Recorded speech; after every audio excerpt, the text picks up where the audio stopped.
रात के 11:35 हो चुके थे। पूरे घर में गहरा सन्नाटा पसरा हुआ था।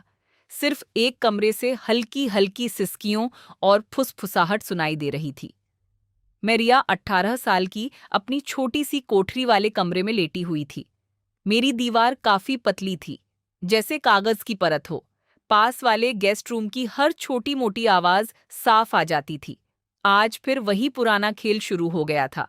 ममता चाची और विक्रम भैया के बीच बस छिड़ गई। शुरू में तो बस धीमी धीमी बातें थीं, जैसे कोई गुप्त राज छिपा रहे हों। फिर आवाजें धीरे धीरे तेज होने लगीं। बस करो विक्रम, आज तो छोड़ दो प्लीज।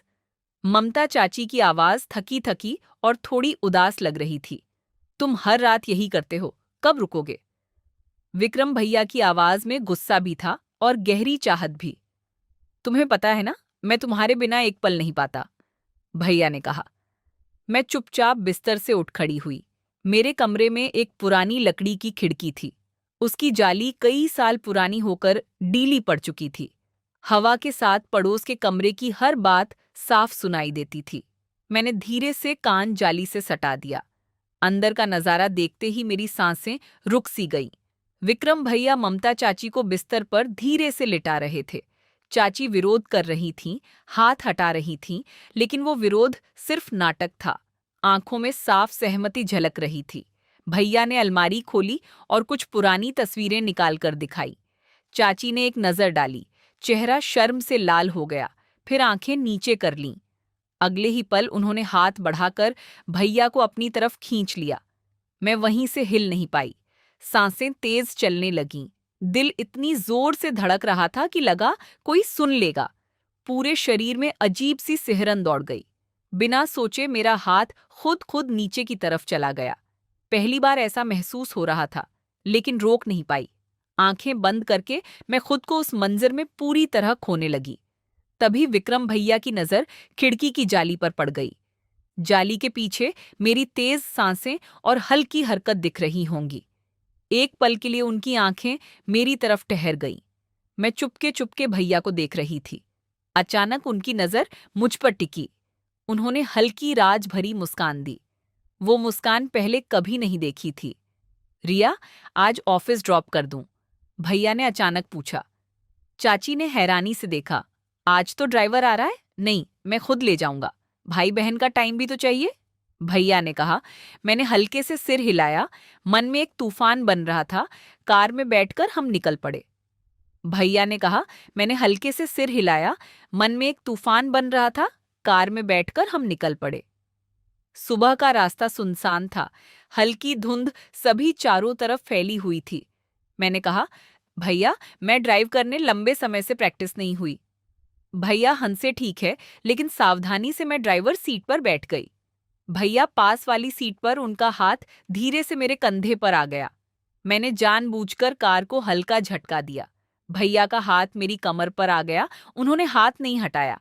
मैंने धीरे से कहा, भैया, आपका हाथ बहना बस बैलेंस के लिए। उन्होंने कहा, लेकिन हाथ और कस लिया। मेरी सांसें तेज हो गईं। मैंने कार सड़क के किनारे रोकी। क्या हुआ? भैया ने पूछा। घबरान लग रही है, मैंने कहा। हम दोनों बाहर निकले। चारों तरफ सिर्फ पेड़ खड़े और शांति भैया मेरी तरफ मुड़े। उनकी आंखों में कल रात वाली चमक थी। रिया, कल रात तुमने नजरें झुका ली। सॉरी भैया, भैया ने मेरी ठुड्डी ऊपर की। तुम सब समझती हो ना? मैंने उनकी आंखों में देखा। भैया चाची आपको पूरी तरह खुश नहीं कर पाती, मैं रोज सुनती देखती हूँ। एक पल खामोशी हुई, फिर भैया ने मुझे अपनी बाहों में कसकर जकड़ लिया। पहली बार किसी ने मुझे इतने करीब से चाहा। हमारी सांसें मिल गईं। भैया के होंठ मेरे होठों से लगे। मैंने विरोध नहीं किया, बस आंखें बंद कर लीं। हम पास के बड़े पेड़ की छांव में बैठ गए। भैया ने धीरे धीरे मेरे कपड़े सरकाए। मैं थर-थर कांप रही थी, लेकिन रुक नहीं पाई। भैया ने मुझे वो सब सिखाया जो मैंने कभी कल्पना भी नहीं की थी। शुरू में तेज दर्द हुआ, लेकिन उस दर्द में मीठा आनंद भी था। मैंने उनका नाम लिया, वो और जोश में आ गया। लगभग 2 घंटे बाद हम थक कर लेट गए। भैया ने माथे पर प्यार भरा चुंबन दिया। ये हमारा राज्य रहेगा, बहन, मैंने कहा। हाँ भैया, सिर्फ हम दोनों का। ऑफिस पहुंचकर मैंने बाहर से सब नॉर्मल रखा, लेकिन अंदर एक आग आज जल रही थी। शाम को लौटते हुए भैया ने कहा, आज रात चाची मामा के घर गई है, दादी दादा जल्दी सो जाएंगे, तेरे कमरे में आऊंगा। मैंने मुस्कुराकर कहा, इंतजार करूंगी। रात हुई, घर में अंधेरा छा गया। दादी दादा सो चुके थे। मैंने दरवाजा थोड़ा सा खुला छोड़ दिया। भैया चुप कैसे आए, इस बार कोई झिझक नहीं थी। हम बिस्तर पर एक दूसरे में पूरी तरह खो गए। भैया ने मुझे धीरे धीरे प्यार से गहराई से अपना बनाया। हर स्पर्श में चाहत थी, हर पल में नशा। रात भर हम साथ रहे। सुबह से पहले भैया चुपके से चले गए। अब हर रात एक नया राज्य बन चुका था।